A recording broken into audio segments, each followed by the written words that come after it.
కాకినాడ జిల్లా తునిలో కలకలం రేపిన చిన్నారి జాహ్నవి అదృశ్యం ఘటన ఆందోళన కలిగిస్తుంది. అసలు జాహ్నవి ఏమైంది? కిడ్నాప్ కు గురైందా లేక మరేదైనా జరిగిందా అనే మిస్టరీ వీడడం లేదు. ఈ కేసును ప్రతిష్టాత్మకంగా తీసుకున్న పోలీసులు రంగంలోకి దిగారు. 16 ప్రత్యేక బృందాలతో గాలింపు చర్యలను ముమ్మరం చేశారు. ఇక ముఖ్యంగా తుని పరిసర ప్రాంతాల్లోని పామాయిల్ తోటలను జల్లెడపడుతున్నారు.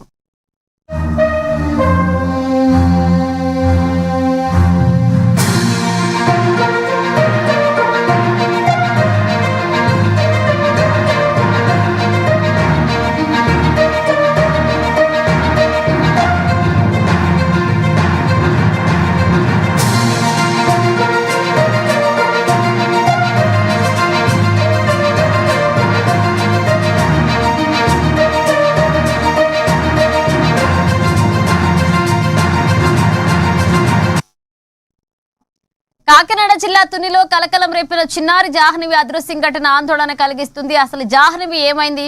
కిడ్నాప్ కు గురైందా లేక మరేదైనా జరిగిందా అనే మిస్టరీ ఇంకా వీడడం లేదు. ఇదే అంశానికి సంబంధించి మరిన్ని అప్డేట్స్ అందించడానికి మా ప్రతినిధి శ్రీనివాస్ ఫోన్ లైన్ లో సిద్ధంగా ఉన్నారు. Srinivas, thank you Manisha. తునిలో అదృశ్యమైన చిన్నారి జ్ఞానేశ్వరి కేసు ఇంకా మిస్టరీగానే కొనసాగుతుంది. చిన్నారి కనిపించకుండా 15 రోజులు గడిచినా ఇప్పటికీ ఎలాంటి స్పష్టమైన ఆచూకీ లభించలేదు. దీంతో ఈ కేసును ప్రభుత్వం సీరియస్ గా తీసుకుందని చెప్పవచ్చు. డిప్యూటీ సీఎం పవన్ కళ్యాణ్ స్పందించినప్పటికీ ఇప్పటి వరకు ఈ కేసులో ఎలాంటి ఆధారం దొరకలేదని చెప్పవచ్చు. అయితే డిప్యూటీ సీఎం పవన్ కళ్యాణ్ ఆదేశాలతో పోలీసులు అత్యంత ప్రతిష్టాత్మకంగా తీసుకుని దర్యాప్తును ముమ్మరం చేశారు. అలాగే ప్రస్తుతం 16 ప్రత్యేక బృందాలు రంగంలోకి దిగి గాలింపు చర్యలు చేపడుతున్నారు. ముఖ్యంగా తుని పరిసర ప్రాంతాల్లో పామాయిల్ తోటలు, నిర్మాణ ప్రాంతాలు, అనుమానాస్పద ప్రదేశాలను జల్లెడపడుతున్నారు. మరోవైపు సీసీటీవీ ఫుటేజ్లు, కాల్ డేటా, ఇతర సాంకేతిక ఆధారాలు కూడా విశ్లేషిస్తున్నారని చెప్పవచ్చు.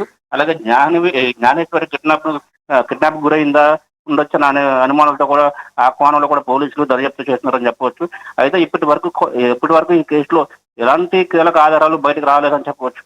చిన్నారి ఆచూకీ కోసం పోలీసు అవకాశాలు పరిశీలిస్తూ ముందుకు సాగుతున్నారని చెప్పవచ్చు. ముఖ్యంగా ఇక చిన్నారి జాడ ఇంకా తెలియకపోవడంతో కుటుంబ సభ్యులు తీవ్ర ఆందోళన చెందారని చెప్పవచ్చు. జాహ్నవి జ్ఞానేశ్వరి క్షేమంగా తిరిగి రావాలని వారు వేడుకుంటున్నారు. మొత్తానికి 15 రోజులు అయిన చిన్నారి జ్ఞానేశ్వరి మిస్టరీ వేడకపోవడంతో స్థానికంగా ఉత్కంఠన రేకెత్తిందని చెప్పవచ్చు. మనీషా. థాంక్యూ శ్రీనివాస్.